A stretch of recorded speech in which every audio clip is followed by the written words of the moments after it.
Okay, welcome back to the Adventure Within channel. My name is Andrew Fritz, and today we have an interview with Mitch Webb.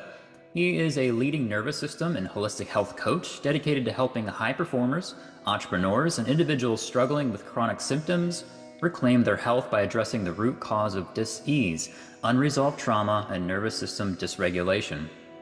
Mitch's journey into the world of health and healing was deeply personal.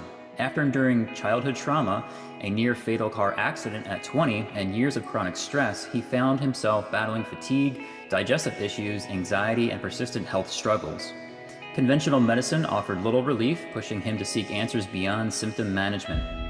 This led him to explore functional nutrition, exercise, detox, biohacking, and circadian health, all of which play a role in his healing. However, the real breakthrough came when he discovered the nervous system's role in health and how unresolved trauma can manifest as chronic illness. Today, Mitch blends cutting-edge science with ancient wisdom to guide his clients through a holistic approach to healing. His methodology integrates nervous system regulation, mindset work, and somatic practices with foundational health principles, nutrition, movement, detox, and circadian rhythm to help people not just manage symptoms, but become their own medicine. By learning to listen to their bodies and regulate their nervous system, his clients experience deep healing, resilience, and sustainable well-being. As a sought-after coach, speaker, and educator, Mitch has been featured on numerous podcasts and platforms, sharing insights on nervous system healing, trauma recovery, and holistic wellness. His work continues to empower individuals to break free from survival mode, reconnect with their bodies, and create a life of vitality and ease. Hey, Mitch, welcome to the show. Andrew, thanks for having me, man. My pleasure. Absolutely. I'm really excited about this, to meet you and chat with you about your healing journey. Yeah, totally, man. That's going back. I'm 39 now. That's going back to I was 20 years old and had a really bad traumatic brain injury. And, after that, it kind of erupted a bunch of dysregulation that I didn't know was there in my nervous system. So started having all kinds of symptoms. My skin broke out, I had autoimmune, started having panic attacks, anxiety, had no idea what that was until then. And so got all these different labels, got some medications and kind of sent on my way. After college, I moved into a house that had black mold. Developed Lyme disease. Luckily, found myself in a functional medicine doctor's office where we found that I had metabolic issues, so pre-diabetes, heavy metals, and we started detoxing the Lyme, the mold, the heavy metals, and I fell in love with health and wellness. Nice. I kind of went down the rabbit hole from there, and eventually left my corporate job to become a health coach. And when I did that, moved cities. And so that was probably 6 years ago. So we're 2025 now, so it was probably 2019. And moved to Raleigh, North Carolina, which I'm near there now, and was driving to see one of my first clients and got hit by a dump truck. Oh, wow. Yeah. And so it totaled my car. I had dealt with post-concussion syndrome for about a year, which meant lots of fatigue. I went from the best shape of my life to couldn't walk more than 10 or 15 minutes without just being spun out for, going into shutdown, if you will, from a nervous system perspective for like a couple of weeks after that. And so really got into energy work at that time, was following like Joe Dispenza and worked with a metaphysical mentor for a while because I wasn't able to listen to my body or go to source or work with my guides or any of that. I didn't really have any intuition because I was in such a deep level of survival. And let's see. So I had the post-concussion syndrome for a year. I recover and then I get long haul COVID like three times in a row. So for 3 years. And there was several straws that broke the camel's back, if you will, but Sure. went into a deep collapse. I couldn't eat. My digestion was off. Went down to about 140 pounds. Wasn't sleeping. Had no energy. Couldn't eat food. Lots of sensitivities. Just a sensitized nervous system all around. And that's when I was working with the medium. she really taught me to listen to my body and Mm, to love and trust myself. And that's when the nervous system stuff kind of found me. mm, We started a men's group here in the Raleigh Durham area called Men on a Journey. It's a nice. free group. We meet monthly. Just a shameless plug there. Hmm. But one of the first meetings, I was reading The Body Keeps the Score. I was sharing some things that I was learning.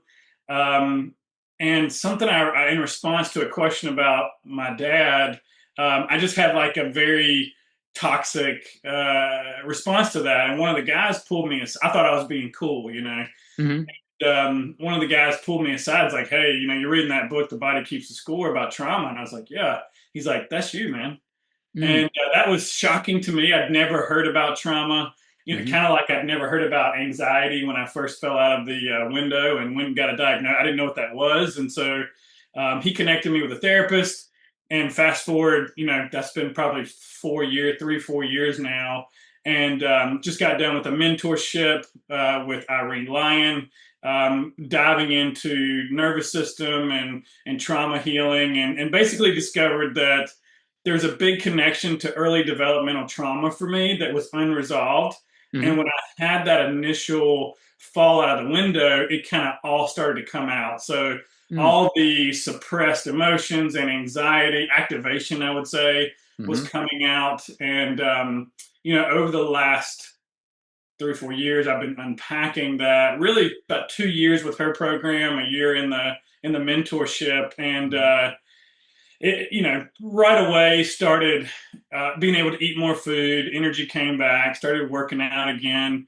Hmm. Started having less anxiety, and I'm still in it. I'm still making progress. But as a health coach, I didn't even mention my business. Hmm. But as a health coach, this has become the tool that I use for my clients that are having chronic symptoms. Mm, I see dysregulation as a big root cause of a lot of the dysfunction that we see in the world today. And certainly when I'm working with people, I see things through that trauma informed mm, nervous system lens and helping people build capacity in their nervous system, along with all the basics of like food and movement and sunlight and detox, and hmm. really putting together an individual plan for each person I work with one on one.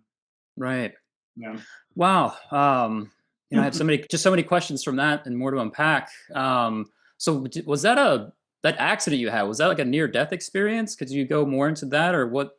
Oh, I'm sure that it was. There was no light going towards the light or anything Oh, like okay. that. It was more waking up on the side of the road and with a police officer in my face saying, you were in an accident. And I'm like, what? I Right. didn't really understand what was going on. And you know, when it comes to working, that's called a shock trauma, a big shock to the system, right? I'm driving and all of a sudden I'm waking up on the side of the road. I Hmm. haven't really unpacked that one in therapy yet. Hmm. That's something that we're working on, that coming up, or I don't know when it'll come up, but I Sure. imagine I'll get more detail on what happened in between as I unpack that. A lot of times when we have trauma, we don't have memory of it, and it Right. seems to resurface when we feel safe enough and ready and ready to work with that. So we'll see. Yeah. Yeah. Interesting. Interesting. No, that makes sense. Hmm. Um, and I believe, actually, before we get to that, you mentioned the energy work. When you got into that, was that unexpected to get involved with that in your life? And then, how was that affecting you initially, and even just people around you? Were they like very open to what you were getting into, or were they kind of like, "Hey, what's he getting into? It's kind of different or weird." I'd say kind of both. Yeah. My mentor. Um, how did I meet her? I met her through my functional medicine doctor. Mm, I always had really good labs. mm, Nothing really jumped out as like Mitch has got this or that going on, and so the dysregulation and the chronic stress really makes a lot of sense. hmm. And so when I found my way to her, we're doing a lot of different energy practices and going to source and working with guides and getting guidance. And at Hmm. the time, it seemed to be so contradictive to the way that I wanted to push and force I really went through a lot of biohacking years where Mm, I was really forcing my body to heal. mm, And while I was making progress with that, it was really just feeding in to some of these old patterns of overriding and overwhelming the system in a way to heal. And we know, we can only get so far with that. And so, she eventually got me into a metaphysical training course, mm. and I didn't know what was going on for the first. It was me and like Uh-huh. six women, which it always is, Yep. and I was like, hold on, guys, what's going on here? like, Right. are y'all saying that you're speaking to ghosts? Yep. But coming from a very closed-minded Southern family, Mm, um, I would say after I started introducing psychedelics in college, like there's so many wild things that happened. Like it wasn't mhm, that crazy. There was a moment that I had kind of mm, uh, an amazing, overwhelming, magical experience where I was mhm, like, okay, I'm going to do a reading with this lady. And mm, my grandfather showed up, my dog showed up, like all these things that just couldn't be explained and wouldn't be known by this lady. And mhm. it just blew my head off. And I remember kind of having like a borderline nervous breakdown with my wife. And I came out of this session and I'm like, Yeah. laughing hysterically and then crying hysterically. And I'm like, this shit is real.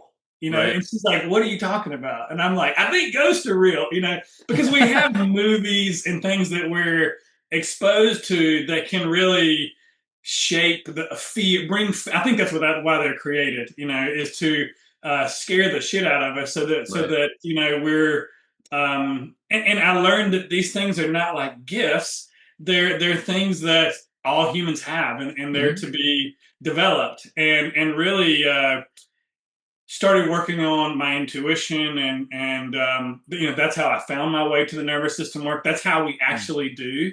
The program that I was in was called Psi Intuitive, and mm, so it's blending like a heavy uh, science and polyvagal theory, Feldenkrais, somatic mm, experiencing, um, and also the intuition. And so that is the magic sauce in the work that we do, mm, is adding the intuition. So, um, it's like I did the spiritual route for a while and then took a break and kind of came over here to nervous system. And then they're weaving themselves, they're weaving together now. mhm, And I would say that's probably my mojo on a call with someone, is getting regulated enough so that I can hear information and work with their nervous system, feel mine.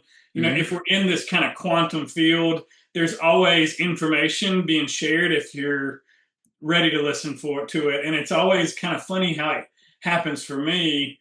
It's like I'm kind of having this conversation where I'm like, I shouldn't say that, because I love like Yeah. humor that's not what everybody's gonna say, right? Kind of Sure. shocking humor, Mhm. and I'm like, I shouldn't say that, and it's like, say it, and Right. I'll say it, and I'm kind of trusting myself there, and it's like it's perfect for them. There's like these Mm, funny analogies and different things that come mm. out, but I love how the two connect. Yeah, yeah. I Yeah. like that too. I believe a part of your journey, you got Lyme disease, and same thing with me, because I grew up on the East Coast, just outside of Philadelphia, and most of my childhood, playing in the woods, building forts, doing all that, that was normal, and ticks wasn't really a big thing. Like, if we had one, you just take it off, and I move away for quite a while, eventually return, and then I go in the woods to film something, and then I find a bullseye on me like a week later, and like there I got Lyme disease. I'm like, really? Like, Yeah. it's funny how that works out. Yeah. Luckily I caught it earlier, but yeah, I guess, can you talk about your experience with Lyme disease? Just how did it affect you? When did you catch it? How was it affecting you, and just how did you overcome, or how are you managing it? Yeah, man, a great question. And similar story here. Mm, I was a country boy, if you can hear my accent, and mm-hmm, I got ticks all the time. I mean, mm-hmm, several a day. Growing up, never really thought about it. Hmm. And in college, this is while I was living in the house of black mold. Mm. And after the accident, and so what I'm naming all these different things because I see it as like water in the trauma glass or in the nervous system glass. So Mm. it's not even the water that's in there. It's when the thing that kind of breaks the camel's back. And Right. my system was so loaded down with unprocessed trauma, with repressed emotions, you name it, and also just going through chronic stress, working in the corporate world at the time. Mm. And so, yeah, I mean, we had some land and we did some four wheeling and camping and woke up the next day, had 5 or 6 little um, ticks. Hmm. And when I went to the functional medicine doctor, kind of what showed up was that the interpretation was, hey, you have had Lyme disease for a long time Mm. and you overcame it early on. And when your immune system was in this black mold, Lyme is an opportunistic pathogen. And so, because it's in that environment, it suppressed your immune system, and the Lyme disease kind of comes out. And Mm. Lyme also mimics symptoms of mold toxicity. And so, for me, it was a lot of brain fog. It Hmm. was, not sleeping, anxiety, lots of joint pain. And I would just get lost driving in my hometown. Mm. And, working in the corporate at the time, the ladies that were working on my account, they knew that I would call in 2 or 3 times and say things over and over. So Mm. it was pretty painful journey. And the way that I reversed that was with natural antibiotics. I got Mm. really got really lucky that I had Babesia and Bartonella. But it seemed like as I got out of the moldy home and started detoxing with the herbals, Mm. detoxing heavy metals, detoxing mold. Um, I worked with Dr. Dan Pompa for about a year. I don't know if you've ever heard of him. Mm. He's out there in Salt Lake, but I mean, he taught me all kinds of herbal protocols and dietary protocols. I was really into fasting and ketosis, and I mean, I was doing all the biohacking stuff. Like I had a hyperbaric oxygen in my house. I was Mm. doing everything that I could think of to heal. And looking back, that seeking, I gotta heal, this constant stress was definitely adding to my system. And so Mm.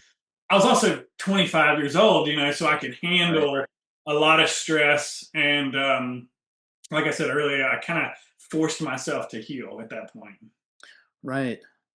And with that, I don't know if this has been your experience. I know it's been mine. I'm sure other people can relate. When it comes to overachieving, like sometimes even things I look back in my life and go, why was I going so hard at that? It was just this kind of menial job or whatever it might be. It's just like, why was I going so hard or overachieving in this thing that maybe didn't really even mean much to me?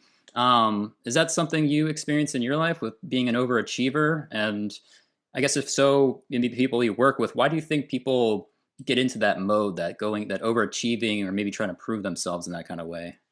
Oh yeah, man. That's a protective part. Mm. Overachieving, people pleasing, perfectionism, even intellectualization, Mm. which is I'm going to think my way to safety. I'm going to figure this out. I'm going to fix it. Ah, yeah. All of those are patterns that we learn, and usually early on that say, hey, if I'm going to get love, attention, if I'm going to remain in connection with this person, then I basically am going to take on these personas that eventually become my identity. I am someone that's anxious. I am Mm. someone that's perfect. I am a people pleaser. Mm. That's not really us, but that's Right. what we do to stay in connection, to get love and attention. And you know, that's a big part of this journey is slowing things down to where we can see these behaviors, these patterns, and ultimately we get to decide, are they still serving me? And I always call this work the kind of the great unwinding back Mm. to our authenticity, because ultimately we get to see that that's not me. I see that I'm doing that for love, and I see that I do that in groups, or maybe I'm performing online, Mm. and we get to choose whether we want to be ourselves and really discover what and who that is. And so these patterns coming up are really a good thing. And that's probably year one or two, probably year two is when I started working with some of that stuff, but certainly things that I work with on clients as well. Yeah. Mhm. No, I think that is really important. I think that kind of ties into the like safety and survival, like survival mode. Because I think you talk about like kind of slowing down.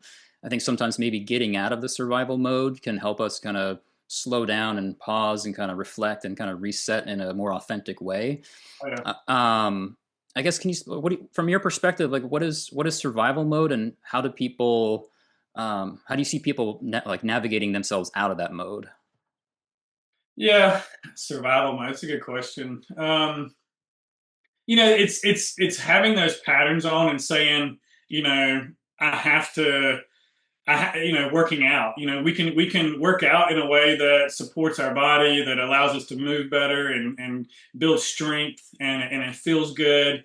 Or we can do it in a way to, if I don't have a six pack, Mm, then I'm not going to receive love. Or if mm, I don't eat perfect all the time, then that's gonna, you know, who knows what'll happen? It'll be horrible. You really got to mhm, slow down, and it's kind of these younger parts that didn't get love or attention or learn to do this. They mhm, say this is what we need to do to survive. We got to be perfect. We got to please this person. We can't say no. mm, Um, we have to show up and do the thing. We have to right. do the repetitive pattern that we feel like is serving us. But Mm, really, what it's doing is it's keeping our system in a constant state of fight or flight. And you mentioned safety. That's what we really want.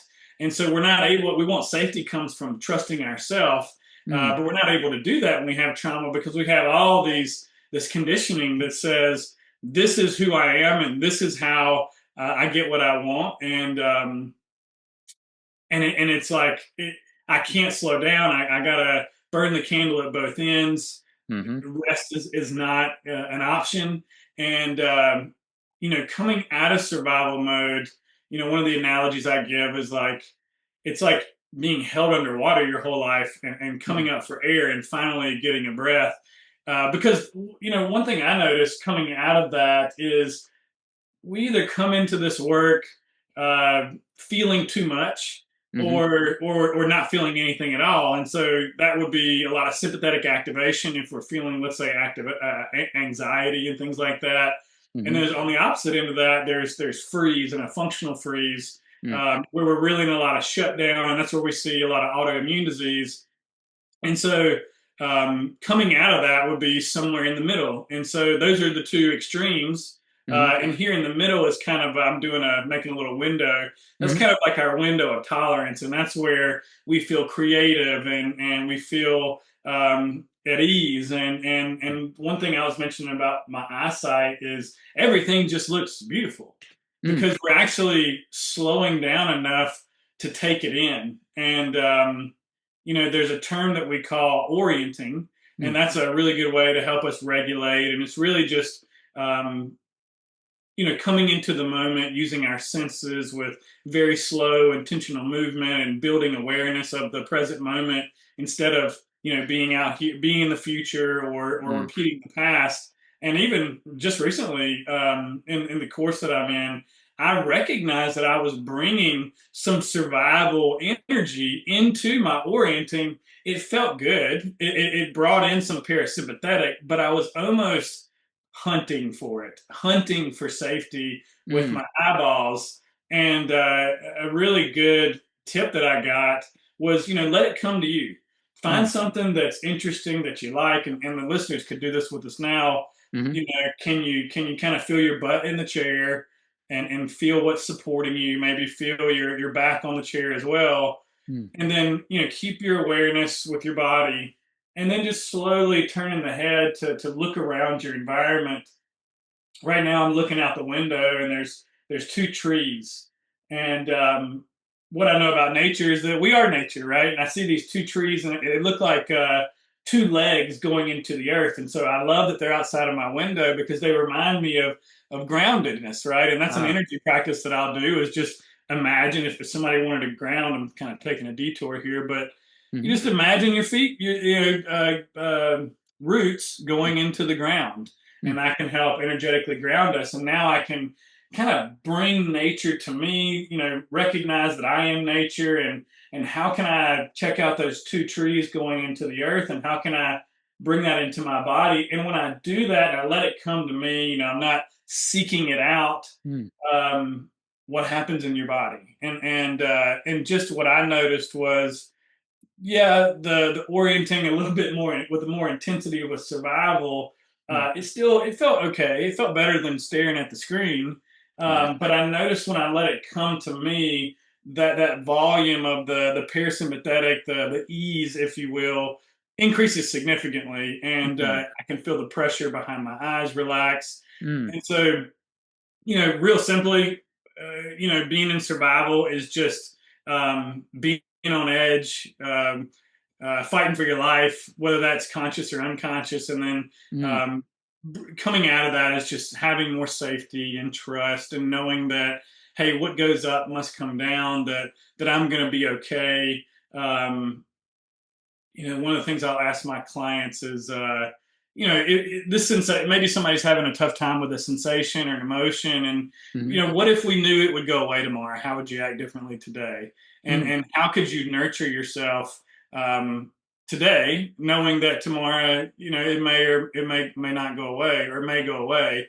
And Hmm. so it kind of gets us out of that stress mode, and into the present moment, and especially if Hmm. we can meet ourselves in those stressful moments. Yeah. No, I like what you're doing there earlier. It just seemed like you're like taking the time to just kind of become more body aware or just present and then just kind of observe or kind of slow things down. There's something almost calming about that, it seems. Yeah, when we that's a good point too. Someone that notices they have a lot of stress or shutdown, we can create some space with that observer mode, right? You can Mm, just really it's what's the acronym RAIN, right? Like, recognize what's going on. We don't want to suppress or push away. You can say, hey, what are you feeling right now? Just recognize, oh, I'm feeling a little bit of activation, feeling maybe there's a little bit of tiredness, and maybe there's a feeling of excitement and joy. mm, Maybe there's a little bit of anger in there too, and I'm feeling my butt in the chair. And so it's really just being real with yourself, and calling out what's going on. And you can call it a thought, you can call it a feeling, an emotion. And so it's uncoupling the identifying with those things. mm. That's kind of what happens when we have trauma. I've had anxiety for so long, I think that's who I am. I've been a Uh, people pleaser for so long, I think that's who I am. And it's more, instead of just stopping those things, that's not going to work. It's more, how can we soften them with presence, with acknowledgement, and really just observe them, and just kind of like the clouds float by, mm, just like our skin grows hair, or our mouth has saliva. These are things that just happen, they come and go. And if we can just let them do that, mm, it softens it. And we're coming out of that survival because we're not fighting for safety or making it go away. We're just mm, accepting what is. And the more we accept and allow, and we float through these thoughts, these emotions, these feelings, the less they tend to stick around, and the less loud they get, or intrusive, if you will. yeah, yeah. It seems that, and I think you've already been kind of touching on this as we've been speaking, but it seems for you that the heal or the nervous system, that seems like be a really big deal with your healing journey, or just maybe helping people, other people as well. Why do you think that is, or what is it about the nervous system? Yeah, man. So if you think about the nervous system, it kind of touches all these other systems of the body. It's responsible for movement, digestion, for sleep, for temperature regulation, for the immune system, the hormones. It's really connected to everything. Hmm. Your vagus nerve, it comes out of the brain, and it goes down out the back of the spine, and down your your spine, and it goes into all the organs. So your liver, I mean, every organ you can think of is touched by the nervous system. And so we can think, if this nervous system is really responsible for all these bodily functions, uh, if it's dysregulated, that's going to throw things off. And so Sure. dysregulated just means that it's not that we want to be calm or that we want to not have stressful moments. That's what being a human is. It's more about getting stuck, and that's what Mm. dysregulation is. And so if someone says, I've had anxiety for 10 years, or I haven't slept in a decade, that's definitely me. That I just started sleeping again. Yeah. And and so it's an amazing thing. And that's why I'm so excited to share this stuff, is Hmm. because, I mean, certainly some things happen quickly and other things take some time. Um, but this was, doing 20 years of deep dives into healing work, and getting so much benefit from all the things that I did. This just seemed to be the deepest level that I could go. And these are things that, when I combined uh, like doing things from a nervous system perspective, is really about listening to your body and responding to it, Mm. not relying on what Andrew says or what Mitch says. Really listening to me, Mhm. instead of overriding and depending on external resources. It's almost like Mm. we're gaslighting ourselves, listening to this influencer, that person, or this. It's like, Mm. how can I, and even how can I listen to my own intuition? How can Mhm. I talk to my guys, and I talk to source and listen to my body and get all this information, instead of saying, I have to do this or that, or listen to this person, or Mitch said to, I don't know, not eat your carbs until lunchtime, or whatever it Right. is that right for you? And so the way that we come out of dysregulation is is slowly and titrated. I like the analogy of a swimming pool. Mm. And so a dysregulated system is one that is overloaded. It's got a bunch of stuff in there that didn't feel okay to express at the time. So there's a big threat that comes in, and we might want to fight or flight or run away. But instead, we don't have the resources to respond. Maybe we're smaller than the other person, or it's overwhelming, and so we shut down. So that energy of running and fighting, it lives under the shutdown, and it lives in our body. Mm. And so there's just all, imagine how many moments, if we lived in a stressful environment growing up where it wasn't safe to be ourselves, Right. or a safe environment, we were constantly shutting down. And so, and we were going to some of those protective parts to help us feel safe. Mm. And so the swimming pool analogy, if you imagine like a swimming pool, and there's just a bunch of beach balls and floaties in there, they're all kind of just bouncing around and touching each other. Well, there's a lot of tension in that pool. There's not a lot of Mhm. flow in there. There's not a lot of room for movement, Mhm. and so things get backed up. We get stuck, and so my job as a practitioner would be to not go in necessarily and start pulling out balls, because that's going to rearrange the foundation of this pool. Mm. That would be way too much for someone starting out. Instead, we want to grow a larger pool, Mm. right? We want to, what we would call, build capacity.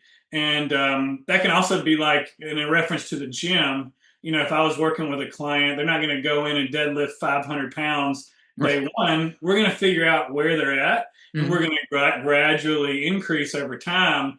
Mm. And when we grow that capacity, just like adding more weight, growing the swimming pool, some of those beach balls start to work their way out, because the body now feels safe enough to let us feel the things that were overwhelming and that were required us to shut down earlier in life. So, um, we're able to remember what it was like for me as a kid. I had when I read The Body Keeps the Score, Mm. I flipped right past childhood trauma, because my parents were well off. They took care of me. I had a roof over my head. They paid for me to go to school, Mhm. and so I couldn't imagine a life where my childhood was traumatic. But there was a bunch of misattunement. I was very sensitive, Mm. and just emotions weren't something that were allowed in my family. And Mm. so I started to recognize that stuff later in life and started having that grief and the fear and all that stuff coming up, because it didn't want to be in the system anymore. And now I'm feeling safe enough to process that. And yeah, it's a journey, and it's Mm. everybody's so individual, but really starting very small and building capacity leads to regulation, so that we're not stuck up here and we're not stuck shut down. We're starting to come back into that window of tolerance Mm. and stay there without getting stuck. Does that make sense? Yeah, yeah, yeah. Yeah, it's like when you're talking, you talk about the blending of the intuition, and also kind of the science, and I like that because as you're talking, it's almost seems like we could have physical toxins that we're kind of purging, right? And then there's also, like you mentioned, like these emotions that have been like buried or suppressed that are coming to the surface. So it's like these different types of toxins that surface and kind of in the healing journey. Yep. Do, do you do you find that, like, because we talk about these almost having to become something we're not to survive in whatever environments, as we're growing up, and even beyond that, do you feel that as you go through that unwinding or reversing journey, we get closer to who we are, like becoming more truly who you are is like the real healing that unfolds through different levels to down to the physical? Do you feel like that's what's happening?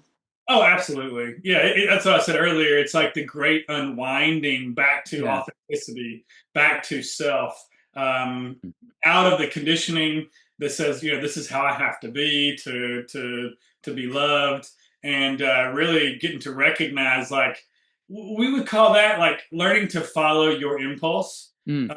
That's a big part of working with my clients. Mm-hmm. We've been following other people's impulses and other people's suggestions and strategies, and certainly there's a time and a place for that. Mm-hmm. Um, but eventually, we want to get in the driver's seat and start being able to interpret these signals that are coming from our body. Because whenever we have anxiety, there's four or five other things that happen before we have that big alarm going off. But we have to slow down to be able to see that. And when we can get all this survival energy out of our system, and then we get to say, oh, that's where boundaries come in, and saying no, and maybe creating space. Your relationships definitely get mixed up, Mm-hmm. because if we're identifying with these survival parts, and we think that's who we are, then we're going to go in a different direction, and we may get to a point. I certainly have, where I'm like, wow, I don't like being around these types of people. So I'm going to spend less time there. These environments just don't feel good. I don't know why I kept saying yes to this. Mm. Um, but that's how we learn how to survive. And so and that needs to be slow, just like building that, building capacity for our boundaries and for the environments we want to be in, and eventually, getting to see who we really are underneath. And I think when we're not performing, it's a whole lot less stressful. It's a whole lot less energy, because Mm. I don't have to wear this mask or that mask. I get to just be me. And Mm. that's even important in a session, as a practitioner here, is to, if I'm performing all day long. That's how I used to come into my meetings, actually. And I got some really good feedback from one of my clients when I really started switching into this more nervous system lens. I was showing up as Mitch the health coach, and I'm Mm. like, hey, how you doing? Uh, Bringing all this energy in that I felt like was this persona of what a health coach was. But uh, really, that's not meeting the client. That's saying, hey, look at me, look at what I've done. I'm going to model what you want, maybe, and do what I say. And mm. I realized that I could not show up with an agenda anymore. And it's really about meeting the client and being neutral. Mm. Um, and so that neutrality and that meeting and honoring silence, and really encouraging the client to listen to their impulse and their body. And that's how we make decisions now, not like me taking you through some sequential order of things, of like, or like what I think you need. What I think doesn't matter. Mm. So it's giving that that power back to the client Mm, and helping them make decisions that are in alignment with their goals and supporting their authenticity, mm, um, and them listening to their body. And mm. so this client that I, started doing this with, he was like, I don't know what you're doing, but I hated you 2 sessions ago. You showed up with this energy and I'm fatigued. And Mm, I was like, wow, that makes so much sense. Like, really, like, he's like, whatever you're doing now, you're mm, on my, like, we're on the same page and it's really working. And I could see it. And it's like, that's when the results that I was getting with my clients just blew open, and because I would see, instead of telling them what to, I'm treating myself or my mm. client and myself like I was treated. Like, no, that's not allowed, or that's Right. too much, or you're not good enough, and you're gonna do it my way. Mm, And which is common. That's how we do with trauma. We treat ourselves, and so it was healing for me in my personal journey and professionally, and the mm. results speak for themselves. It's like magic compared to the forced way where you're dragging someone Mm. through the healing journey. Yeah, that's really cool. I like that it's like even though you're working with a client, it's about their healing journey. In that same process, you're having your own healing journey. It's happening both. I like that.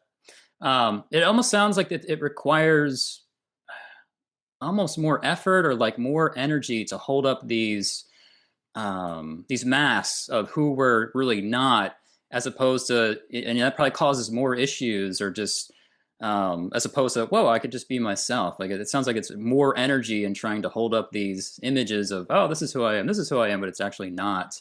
It's kind of Mhm. what it sounds like. Yeah, you're like a dancing clown. You're wearing the face paint that's got the smile on it, but maybe you don't feel that inside. So that's not meeting yourself and honoring what's going on. It's not meeting. We call it meeting the moment, Mm, uh, and really just being present with what is. And so mm, if I can't be present with myself and whatever is coming up, then how can I meet someone else? And that's actually a really good point and a scary thing that we see in this work.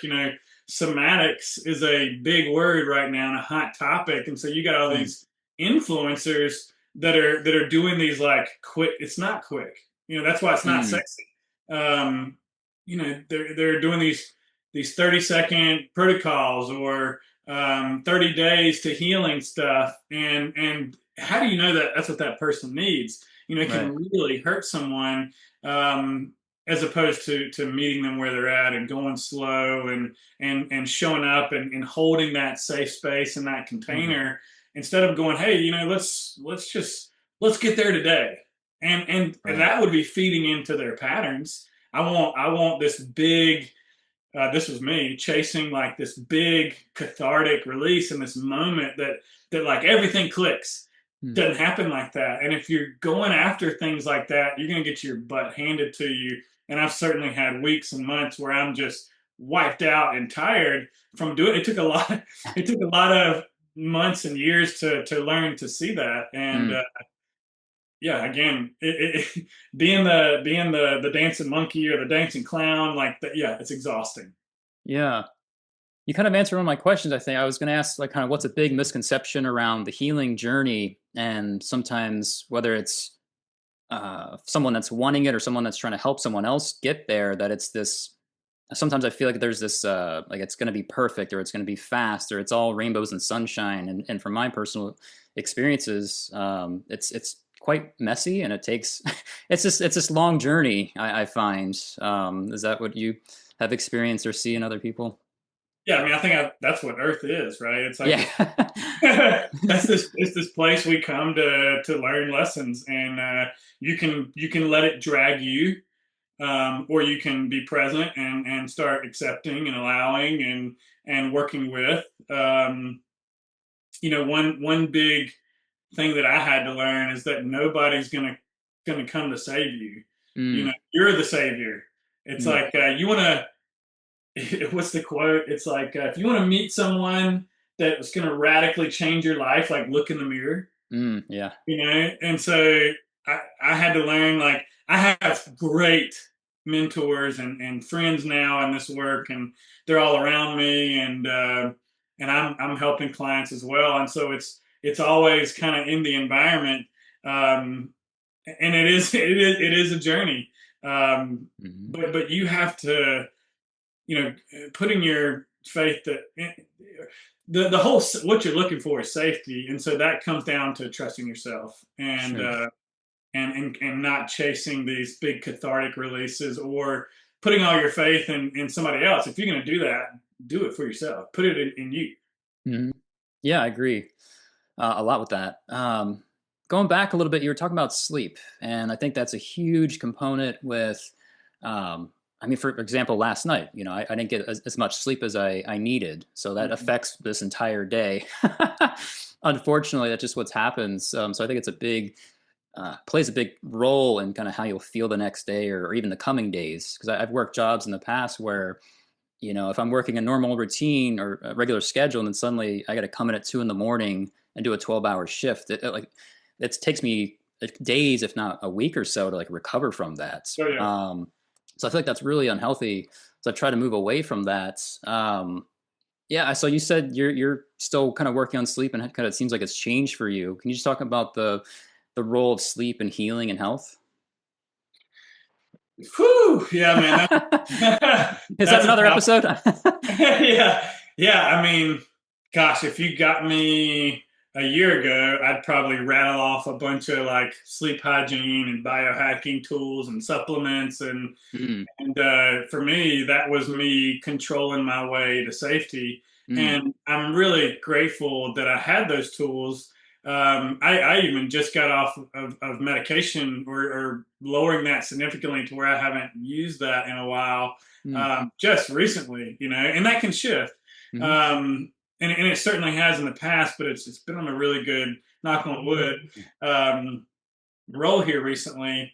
So the role of sleep, I mean, that's when your body repairs, and your lymphatic and your glymphatic and your brain, everything's detoxing and your hormones are balancing, and body's repairing itself. And so yeah, if we're healing, we certainly want to sleep.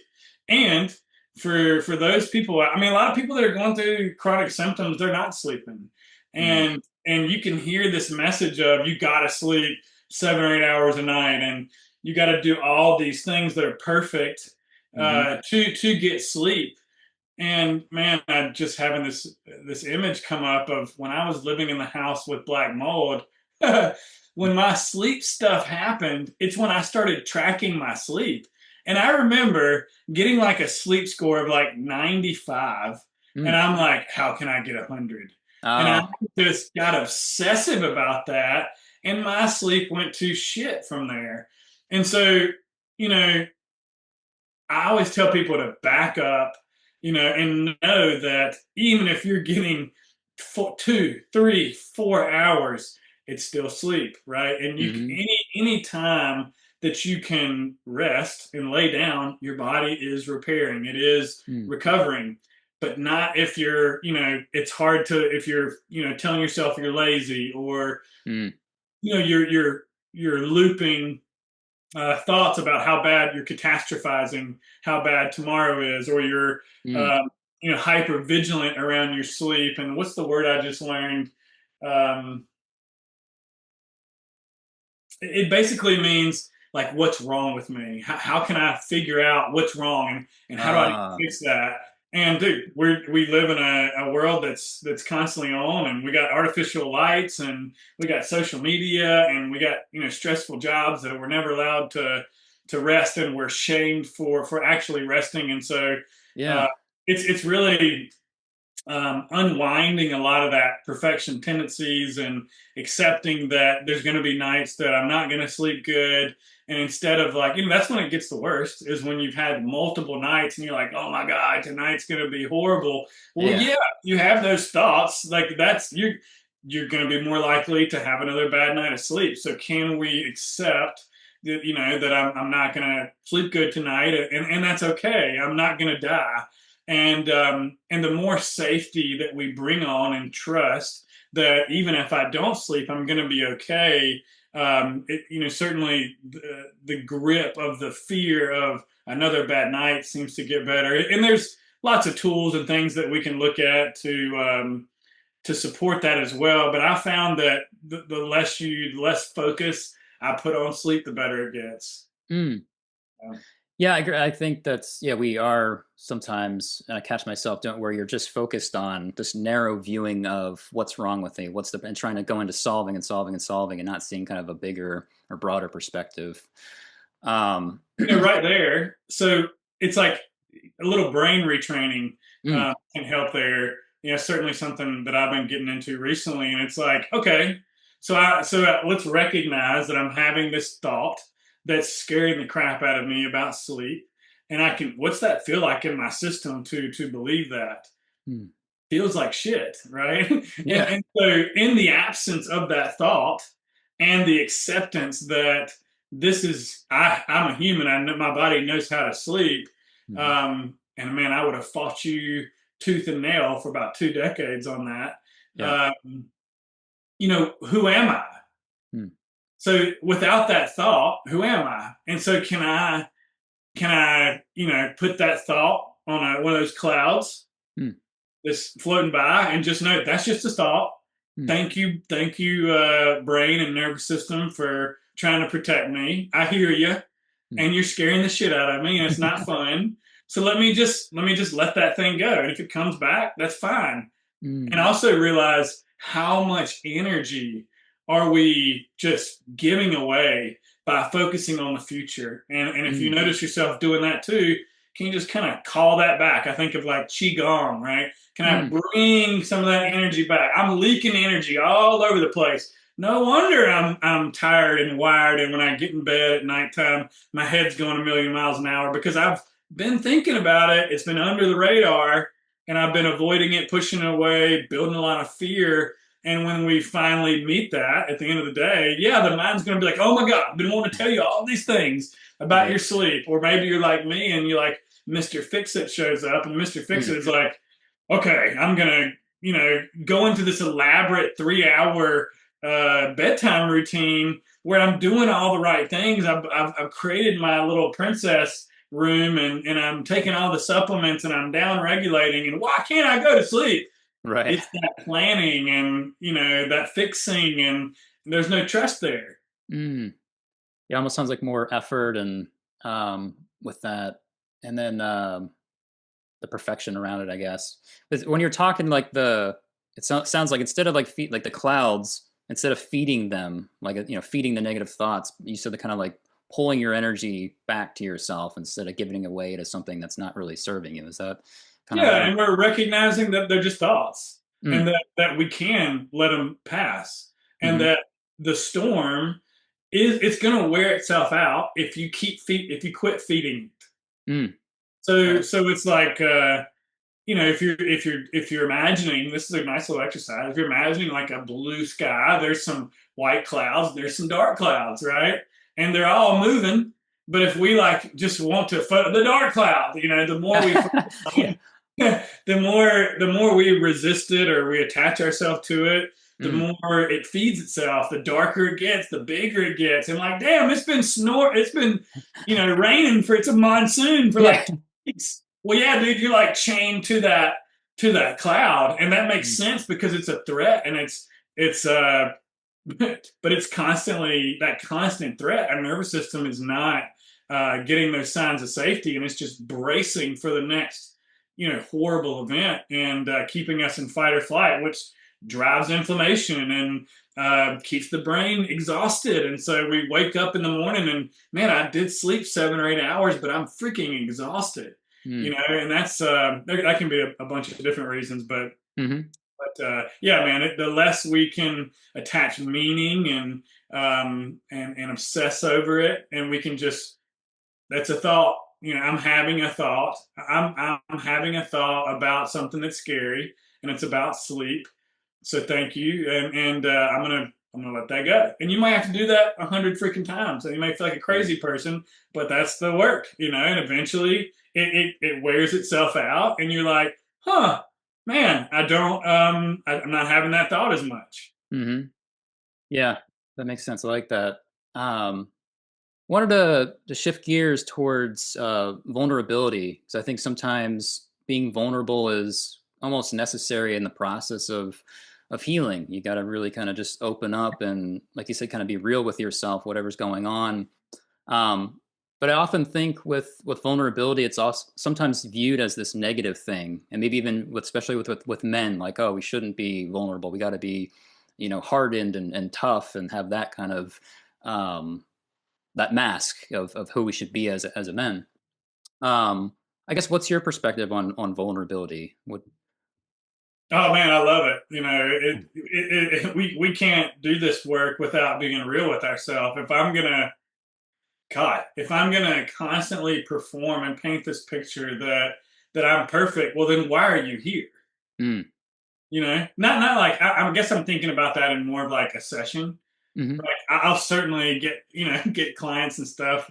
Not as much anymore, but typically people find me now. They know a little bit about what's going on, and they know some of this work, and they know what they want to work on maybe. hmm But in the beginning we may not, and so I just lost my train of thought. Vulnerability. Yeah. So, especially being a man, we're so conditioned to not share because you're weak, and it shows weakness, and you don't want to do that, right? Well, Mm, then you're just stuffing all this stuff in. It goes right back to that analogy of the pool. You're just shoving more beach balls in the pool. You're overloading the system more, and you're wondering why you're dysregulated, why your nervous system is so activated, right? Because you've been suppressing that stuff. And really in this group where I got this message of, if I can kind of share the vulnerable, scary stuff, when I share it in co-regulation, when I share that in a container that's safe, we can co-regulate in a co-regulated space. That means like it's safe to share that, and it can mm, be witnessed by other people. Well, then the limited view that I have on this thing, I may get more information, and with more information, I can have a different perception. And now, instead of having this very finite perspective of what this is, I'm holding this in, and I think it's probably the worst possible thing. And so, God mm, Almighty, if I'm catastrophizing, I'm telling my nervous system there's this threat that's the worst possible thing. Now, it may not actually be the worst possible thing. mm, This person that if I'm vulnerable enough to share this thing that I'm feeling, well, then somebody can say like, "Oh, I get that," and so now they're validating, and they're saying, "Yeah, it makes total sense that you would feel that way. I feel that way too." mm, And I wasn't thinking that about you. So maybe you had an assumption that you're bad or wrong, or you shouldn't share this, or mm, feeling anxious in a group is it makes me weak or whatever. mm, Like in my group, the nervous system group, I'm with a bunch of women again. mm, And I noticed that I was getting really uncomfortable in some of the like breakout groups that we would do and just exercises. They were meant to create a little bit of rub and vulnerability, mm, and I was just but I didn't know how to say no. I didn't know how to say like, I don't. I didn't feel like I could say, hey, in front of a bunch of women, hey, mm. I'm uncomfortable. I don't want to do this exercise today. Yeah. And so what happened is multiple times it was too much for my system, and I shut down after the calls. And I was like, I'm going to have to get out of this group. Yeah. And really, what I was really being called to do was to share, Mm, what's going on. And I was so scared to do that. mm, And when I did, that's how it was met with, oh my God, me too. I feel the same exact way. I know what you're saying. And I was mm, encouraged to say, hey, I want to sit this one out. I didn't have to do everything. And so, another session or two went by, and I'm showing up with no fear, because I know that I can trust them. They're encouraging me to be myself, and so that becomes easier. It's not as fearful when I show up as myself. It's not exhausting. It's not hard. right. It feels really good to be witnessed in our authenticity. And now, if it was a 10, then I still can feel some activation. I think anybody's going to Mm, feel a little bit with some vulnerability. mm, So maybe it's like a 2 now, but I don't have like this vulnerability hangover afterwards where I'm like, oh my God, what was I saying? Because yeah. I know this group is safe. And so more stuff is able to come up and out. So by being vulnerable, by sharing the stuff that we're a little bit hesitant to share, man, that's healing, because Mm, now it's witnessed, it's validated. we can have a new perspective and likely new tools. And the more we practice that, the easier it gets. Yeah. Yeah, it kind of amazes me how much we can build something up in our minds that probably isn't even real. Like about if I say this, then I'm gonna look like this, or this person's gonna say this or think that, and then if you just get into the situation, just all right, I'm gonna spill the beans or share my experience, and then that actually wasn't that bad. Actually, this is a really surprisingly fun or helpful, and I find that time and time again. Oh yeah, and then like for me, that also I wasn't accepting that part of me that felt vulnerable. I Mm, was saying, you don't belong here. You got to keep that under wraps, or else everybody's going to know you're a fraud or a phony or a wuss or whatever. But on the other side of that, now I'm going to meet that part. I'm going to work through that, maybe release some emotion and some tension. There's some shutdown that I've been carrying around that. So that allows me to meet myself more, approve of mm, myself. And I found that also in therapy and in sessions, meeting people going through tough stuff. It's really mm, hard to do that unless I've met myself mm, there. right. So it's all part of the process. Hmm. Um, I want to just before we get into how people can kind of connect with you and learn more about you, and I just want to give a little bit of space if there's something that maybe we didn't speak on that you think is important, or you just have some sort of message you want to share to the audience, people that are tuning in, whether just listening or watching or both. Is there anything you want to share, or say, or something we missed? It's okay if Mm, there's not, but I just want to give you that space to do that. yeah, and I appreciate that. I mean, I think when it comes to healing for me, I was really from the shoulders up. I was trying to control things, Mm, like getting it right, knowing the perfect thing, doing all the right supplements.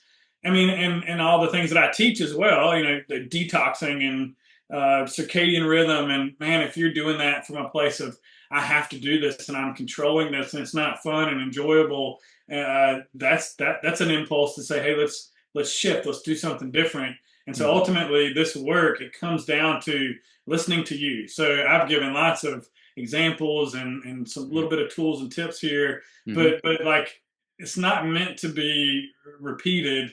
It's um it's really more like an a la carte, mm, listen and take what feels good and work with maybe one thing. You don't need to do it all at once. And mhm, and your nervous system is the map to healing. You don't have to figure it out.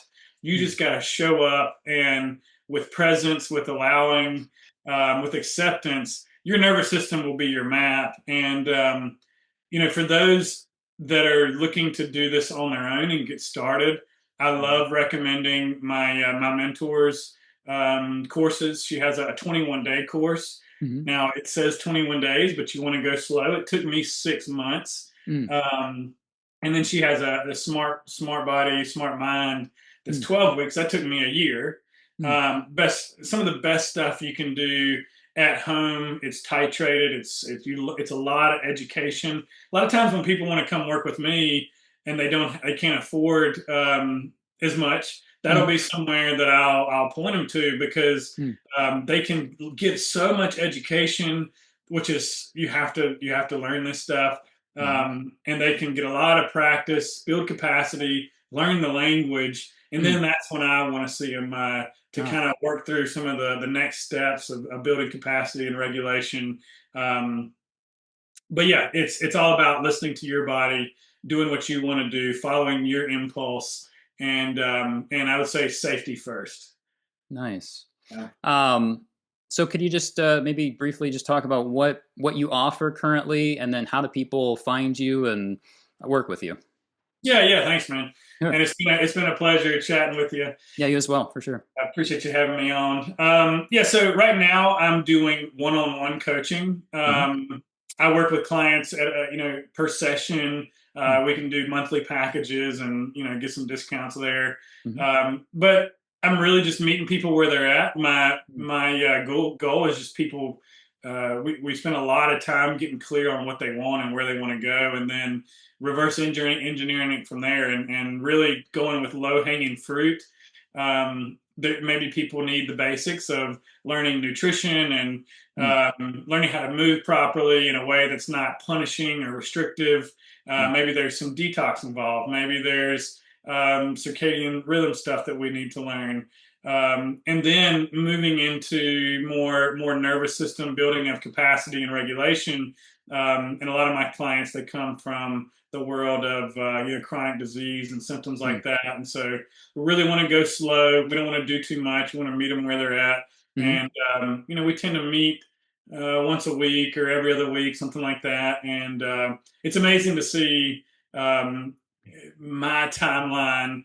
If I had me working with me through these programs and alongside doing some of this coaching, it accelerates big time. So that's what it's all mm. about. It's saving people time and energy and teaching them how to be their own medicine. Awesome. And then are you connecting with people in person, online, both? Oh yeah, it's mostly online. You Okay. can find me at mitchwebb.com. Okay. There's a form there to reach out. I'm on Instagram at kmitchwebb. Just started a YouTube channel, Nice. Facebook, LinkedIn. I'm all around. People can just shoot me a direct message, and I do have a free gift for your audience Oh, cool. that'll connect them to my newsletter and kind of bring them into my world. Do a lot of podcasts and things like this. So again, thank you for having me on, and uh, Absolutely. anybody can check out those resources. Okay, perfect. Yeah, I'll link that in the description below, make it a little easier for people to find that and connect with you. Yeah, I really appreciate you taking your time to, come on here and share your experiences and your wisdom with myself and the audience. So I really appreciate you. Yeah, man. Thank you for the opportunity. Definitely. All right, everyone. Thanks for tuning in to another episode. We'll see you next time. Take care.